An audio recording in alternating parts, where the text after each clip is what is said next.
Hello আসসালামু guys, ভালো আছেন? আমিও ভালো আছি। কালকে যে বাক্য তিনটে ছেড়েছি তার ভিতর একটি মুনাফিক কাকে বলে। আমি লিখেছিলাম মুনাফিক সে ব্যক্তি যে কথা দিয়ে রাখে। প্রশ্ন করছেন ভাই, মুনাফিক তো সেই ব্যক্তি যে ব্যক্তি কোনো দোকানের থেকে মাল নিয়ে সকালে কথাকে বিকেলে দেয়, টাকা পয়সা হাওলাত করে সকালে তো বিকেলে, এমনকি 1 মাস পরে, 2 মাস পরে, 6 মাস পরে দেয়ও না, মার দেয়। টিউশনি বেতন করায়, ঠিক মতো বেতন পায় না।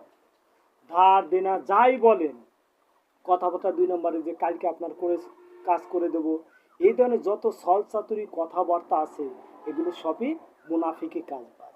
আর বর্তমান মুনাফিকি কাজ বাংলাদেশে 90% ব্যক্তি করে। আর আপনি মুসলমানদের হাদিস অনুযায়ী দেখবেন, অর্থাৎ আমাদের হাদিস অনুযায়ী মুনাফিকরা সারা জীবনে জাহান নামে থাকবেন।